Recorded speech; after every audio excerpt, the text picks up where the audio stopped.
नमस्कार. मी ॲडव्होकेट राणी सोनवणे. मी ॲडव्होकेट आणि नोटरी आहे. आज नोटरी संदर्भातच एक व्हिडिओ घेऊन एक छोटीशी माहिती देण्यासाठी आपल्याला हा नोटरीसाठीचा व्हिडिओ आहे. की आपल्या सगळ्यांना माहीतच आहे की सगळे आपण नवीन नोटरी जे आहेत की नवीन नोटरी सगळे आपण ह्याची वाट बघत आहात की नोटरी ॲन्युअल ऑडिट रिपोर्ट कधी अपलोड करायचं. तर मला खूप साऱ्या जणांचे फोन येतात की नोटरी ऑडिट रिपोर्ट आम्हाला अपलोड करायचा आहे. ते अजून ऑप्शन ओपन नाही झालं. मग त्यासाठी काय करायचं? मग नोटरी ऑडिट रिपोर्ट जो आहे तो आमचा तयार आहे. काही लोकं म्हणतात की आमचा तयार नाही आहे. मग तयार असेल तर आम्ही पाठवून देऊ का? आम्ही पोस्टाने पाठवू का? ईमेलने पाठवू का? काय करायचं? आणि सगळ्यात महत्त्वाचं की आपल्याला अगोदर सांगितलं होतं त्यांनी की हे नोटरी ऑडिट रिपोर्ट अपलोड करायचं जे आहे ते लगेच सुरू होणार आहे. आय थिंक जानेवारीमध्ये वगैरे ते सुरू होणार होतं जानेवारीमध्ये. ते अद्याप सुरू झालेलं नाही. त्यामुळे सगळ्यांना अशी साशंकता निर्माण झाली की आता काय करायचं? तर त्या संदर्भात हा व्हिडिओ होता की नोटरी ऑडिट रिपोर्ट जो आहे अगोदर आम्ही जुने नोटरी म्हणजे मी 2015ला नोटरी झाले. त्यामुळे आम्ही अगोदर जे जुने नोटरी होतो ते आम्ही जानेवारी महिन्याच्या 7 जानेवारीपर्यंत आम्ही ते नोटरी सेलला पाठवून द्यायचो. आमचं 7 जानेवारीपर्यंत ते पाठवणं जाणं तिथं गरजेचं होतं आणि त्यामुळं 7 जानेवारीच्या अगोदरच आम्ही ते पाठवून द्यायचो तिथं. पण आता नवीन जे नोटरी झाला आहे तुम्ही 14,648 महाराष्ट्रातून नोटरी झालेली ते रिसेंटली आता 1 वर्ष झालं नवीन नोटरी होऊन सगळ्यांना. मग ह्यांचं नवीन नोटरी आणि आता अगोदरपासूनचे जे नोटरी आता हे नवीन नोटरी जुने नोटरी आता हे साधारणतः कितीतरी नोटरी असतील, लाखाच्या वरती असतील नोटरी हे 1,00,000-2,00,000 काय असतील ते पूर्ण भारतात किंवा महाराष्ट्रामधलेच आपण म्हटलं तर ते जास्त होईल आकडा. भारताचे तर जास्त असेल आकडा. तर महाराष्ट्राचा विचार केला तर ते जास्तच असतील 1,00,000 वगैरे 2,00,000 समथिंग. तर नोटरी सेलचं आता असं चाललं आहे की ते प्रत्येक नोटरीला ऑनलाईन पोर्टलवर घेणार आहे. म्हणजे प्रत्येक नोटरीचं कामकाज हे ऑनलाईन चालणार आहे. कामकाज म्हणजे की नोटरीचं रिन्युअल असेल त्यांचं हे ऑडिट रिपोर्ट असेल किंवा नोटरीचं काय असेल त्यांना पत्रव्यवहार वगैरे ते ऑनलाईन ते करू शकणार आहे. मग प्रत्येक नोटरीने ॲन्युअल ऑडिट रिपोर्ट हा जो आहे तो अपलोड करायचा आणि हे प्रत्येक नोटरीचा ॲन्युअल ऑडिट रिपोर्ट हा ऑनलाईनचं जे ऑप्शनचं अपलोडचं आहे ते सुरू केल्यावर ते करायचं. आत्ता आपल्याला लास्ट जे नोटिफिकेशन होतं नोटरी सेलचं तर लास्ट जे नोटरी सेलचं जे आपल्याला हे होतं नोटिफिकेशन होतं तर त्याच्यामध्ये त्यांनी क्लिअरली सांगितलं आहे की जुने आणि नवीन नोटरी ह्या दोन्ही नोटरींनी हे ऑडिट रिपोर्ट जो आहे ॲन्युअल ऑडिट रिपोर्ट जो आहे तो अपलोडच करायचा आहे. कोणीही आमच्याकडे पाठवू नका. त्यामुळं आपल्याला त्यांच्या नेक्स्ट नोटिफिकेशनची वाट बघायची आहे. मी माहिती घेतलं असता असं कळलं की एवढे सगळे नोटरी आहेत आणि त्यामुळे सगळ्यांचं ऑनलाईन सुरू करायला वेळ लागणार आहे आणि त्यामुळे त्यांना सुरू करायला वेळ लागतो आहे. त्यामुळं wait and watch. Notary audit report लवकरच सुरू व्हायचं काम ते सुरू करतील तेव्हा अपलोड करू आणि तिकडं पाठवायची काही गरज नाही कारण ऑलरेडी त्यांनी लास्ट नोटिफिकेशनमध्ये आपल्याला असं कळवलं होतं की तुम्ही पाठवू नका. तुम्हाला पाठवायचं असेल तर पाठवून द्या, काही प्रॉब्लेम नाही आहे आपल्याला. पण जर त्यांनी आपल्याला सांगितलं की पाठवू नका तर आपण पाठवणं गरजेचं नाही आहे. दुसरं म्हणजे की notary annual report audit report जो आहे तो तुमचा तयार असणं गरजेचं आहे. कारण समजा उद्या पोर्टल सुरू झालं तर तयार असेल तर मग तुम्ही लगेच ते लगेच तुम्ही अपलोड करू शकता. त्यामुळं नोटरी ऑडिट रिपोर्ट जो आहे तो लवकरच ते अपलोड करण्याचं काम सुरू होईल. आणि दुसरं म्हणजे की समजा की थोडासा वेळ होतो त्यांना किंवा अजून वेळ लागला. काही लोकं म्हणत आहेत की माहिती घेतलं असतं असं कळलं की जूनपर्यंत वगैरे वेळ लागू शकतो किंवा त्याच्या अगोदर पण होऊ शकतो. समजा जरी वेळ लागला तर आपल्याला काही प्रॉब्लेम नाही आहे. कारण आपल्याला हा जो ॲन्युअल ऑडिट रिपोर्ट जो आहे तो नोटरी सेलला पाठवायचा आहे. ज्या ठिकाणी पाठवायचा आहे त्या ठिकाणहूनच आपल्याला जर माहिती मिळत असेल की त्या ठिकाणाहूनच आपल्याला जर इन्फॉर्मेशन मिळत असेल की आत्ता तुम्ही पाठवू नका किंवा जेव्हा अपलोडचं ऑप्शन होईल सुरू तेव्हा तुम्ही अपलोड करा तर आपल्याला काही प्रॉब्लेम नाही. आपल्याला ज्यांना पाठवायचे तेच आपल्याला जर सांगतायत की आम्ही अपलोड करायचे आहेत आणि आम्ही अपलोडचं ऑपरेशन सुरू केल्यावर तुम्ही अपलोड करा. त्यामुळे आपल्याला काही टेन्शन नाही आहे. त्यामुळे नोटरी ऑडिट रिपोर्ट अपलोड करण्यासाठी थोडंसं वेट अँड वॉच करायचं आपल्याला. आपण थांबूया.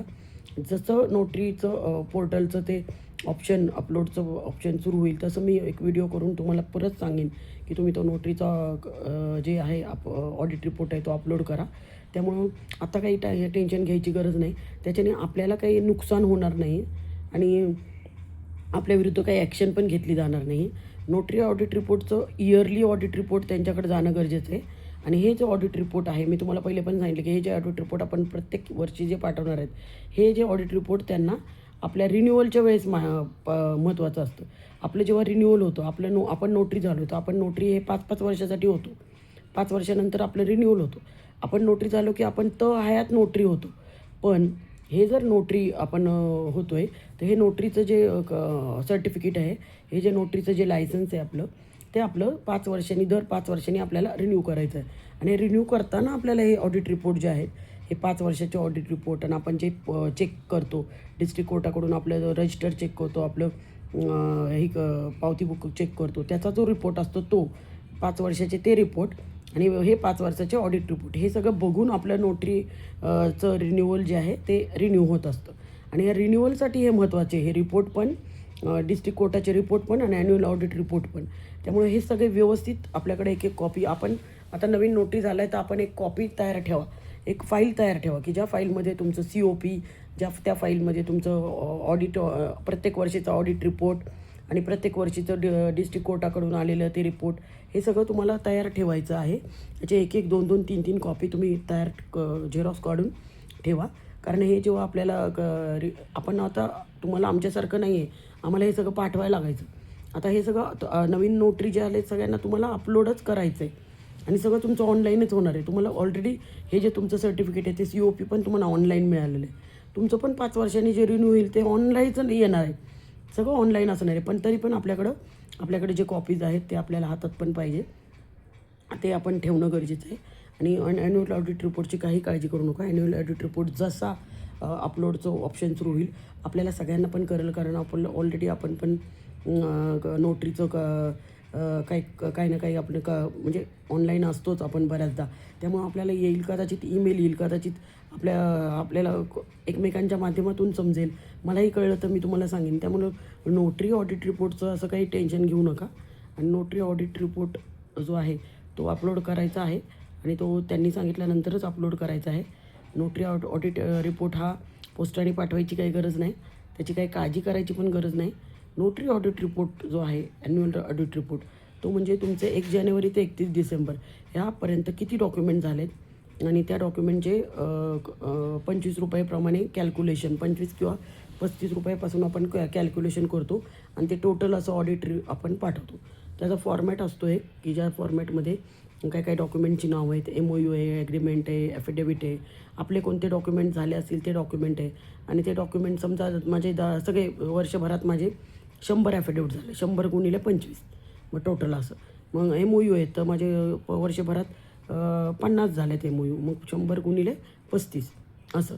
मग असं सगळं काउंट करून टोटल अमाऊंट असते आणि टोटल डॉक्युमेंट असतात आणि अशा पद्धतीने तो फॉर्मॅट असतो आणि त्या फॉर्मॅटमध्ये तो ऑडिट रिपोर्ट तयार करायचा.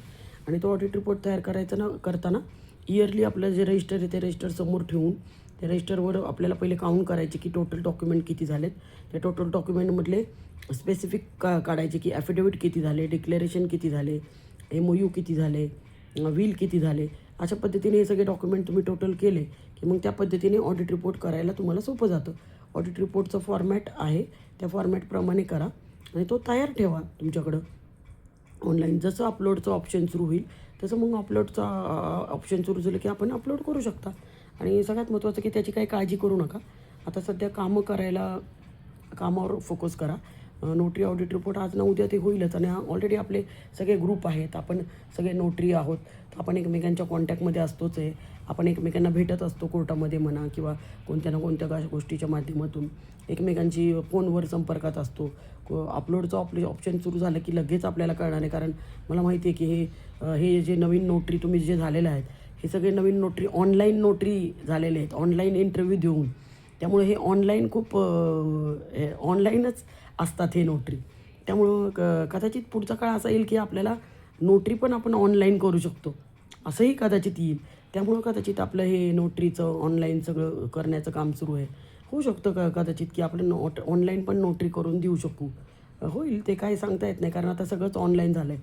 आता आपल्याकडं नोटरी करायचं असेल तर आपल्याला क्लायंट समोर आपल्याकडं पाहिजे, डॉक्युमेंट आपल्या हातात पाहिजे आणि मग आपण ते डॉक्युमेंट हे करून त्याला तिकीटे लावून हे करतो. कदाचित पुढचा काळ असं असेल की पुढच्या 5 वर्षात कोणी सांगितलं आहे की आपण ऑनलाईन पण नोटरी करून देऊ शकतो. ऑनलाईन आपलं काहीतरी स्टॅम्प वगैरे असतील किंवा ऑनलाईन सिग्नेचर आपण अपलोड करू शकतो, शिक्के पण आपण ऑनलाईन आपण असं करू शकतो. असंही काही होऊ शकतं आणि त्याच्यानेही काय आपल्याला घाबरायची कारण नाही. टेक्नॉलॉजी यूज आपण ऑलरेडी करतो आहे आणि आपण शिकू अजून आणि त्याच्यामुळं आपल्याला पण इझी होणार आहे, क्लायंटला पण इझी होणार आहे. होऊ शकतं असं मी म्हणते, आपण बोलता बोलता म्हणतोय. तर असं जे आहे नोटरी ऑडिट रिपोर्ट, त्या नोटरी ऑडिट रिपोर्टसाठी मला हा व्हिडिओ करावासा वाटला. कारण नोटरी ऑडिट रिपोर्टसाठी सगळ्या ग्रुपवर मलाही खूप लोकं भेटतात की नोटरी ऑडिट रिपोर्टचं काय मॅडम, कधी होणार आहे सुरू, तुम्ही कधी सांगणार आहे आम्हाला, तिकडं काय. आणि नोटरीचं असं असतं की नोटरीच्या रिलेटेड जे काही डॉक्युमेंटच्या रिलेटेड किंवा जे काही पूर्तता आहे त्याच्या रिलेटेड आपल्याला बोलायचं झालं तर आपल्याला म्हणजे संपर्क खूप कमी आहे. कारण डायरेक्ट नोटरीचं ऑफिस जे आहे ते दिल्लीला आहे. त्यामुळं दिल्लीच्या तिथून आपल्याला काही माहिती आली नाही, आपल्याला प्रॉब्लेम होतो, आपल्याला माहिती मिळू शकत नाही. आणि त्यामुळं हा व्हिडिओ मी केलेला आहे. त्यामुळे नोटरी ऑडिट रिपोर्टच्या बाबतीत बिंदास राहा. जेव्हा ते अपलोडचं ऑप्शन सुरू होईल तेव्हा आपण अपलोड करू. माझाही नोटरी ऑडिट रिपोर्ट मी अपलोड केलेला नाही आहे. सगळ्यांचेच नोटरी ऑडिट रिपोर्ट हे अपलोड करायचे राहिलेले आहेत. जेव्हा ते पोर्टल सुरू होईल, जेव्हा ते अपलोडचं ऑप्शन सुरू होईल, आपल्याला ते कळेल आणि आपण ते नोटरीचं ऑडिट रिपोर्ट अपलोड करू. त्यामुळे नोटरी ऑडिट रिपोर्ट अपलोड करायची घाई करू नका, ते पाठवायची पण घाई करू नका. आणि पण तुम्हाला खूप काळजी वाटत असेल तर तुम्ही पाठवा. पण ऑलरेडी आपल्याला जर नोटिफिकेशनमध्ये त्यांनी लास्ट नोटिफिकेशनमध्ये सांगितलं की तुम्ही पाठवू नका, तर पाठवून काय उपयोग आहे. त्यामुळे पाठवू नका आणि थांबा, वेट अँड वॉच. आपण ते नोटरी सेलच्या पुढच्या इन्स्ट्रक्शनसाठी वाट बघू. ते आपल्याला सांगतीलच लवकर. आता त्यांच्याकडे पण कामाचं खूप लोड आहे आणि एवढे सगळे नोटीस झाले त्यामुळे सगळ्यांचंच ऑनलाईनचं काम सुरू आहे. आणि त्यांचं नुकतंच म्हणजे 1-2-3 वर्ष झाले त्यांचं ऑफिस पण शिफ्ट झालं आहे. आणि ऑफिस शिफ्ट झाल्यामुळे पण त्यांचं सगळे डॉक्युमेंटेशन वगैरे ते ट्रान्सफर वगैरे करण्यात त्यात खूप वेळ गेलेला आहे. आणि नवीन नोटरीची अपॉइंटमेंट आता नुकतीच आहे. काय ठिकाणी तर आता नवीन नोटरीच्या अपॉइंटमेंटचं पण काम सुरू आहे. आपल्याकडे पण आता नवीन नोटरीचे पण फॉर्म अपलोड करू शकतो, असंही काय माहिती मिळत आहे. त्यामुळं थोडंसं वेळ होतं आहे, पण आपल्याला काही प्रॉब्लेम नाही आहे. आपल्याला फक्त ते नोटरीचा ऑडिट रिपोर्ट अपलोड करायचा आहे. मग ते जेव्हा सांगतील तेव्हा आपण अपलोड करू. त्यामुळे नोटरी ऑडिट रिपोर्ट अपलोडचं काही टेन्शन घेऊ नका. ते लवकरच ते आपल्याला कळवतील, मग तेव्हा आपण अपलोड करू. त्यासाठी हा व्हिडिओ होता. आणि व्हिडिओ कसा वाटला मला नक्की सांगा. प्रत्येक व्हिडिओ मी नवीन नोटरीसाठी बनवत आहे की त्यांना माहिती मिळणं गरजेचं आहे. माझे व्हिडिओ कसे वाटतात हे तुम्ही नक्की मला सांगा, कमेंट करा. काही अजून कोणत्या विषयावर व्हिडिओ हवे असेल ते सांगा. माझ्याकडनं काही माहिती मिळाली नाही तर तेही सांगा. व्हिडिओ आवडत नसेल तर तेही सांगा. व्हिडिओसाठी ॲप्रिशिएशन केल्यावर मला ऊर्जा मिळते नवीन व्हिडिओ करण्यासाठी. त्यामुळं ते करणं गरजेचं आहे. Thank you so much. बाय.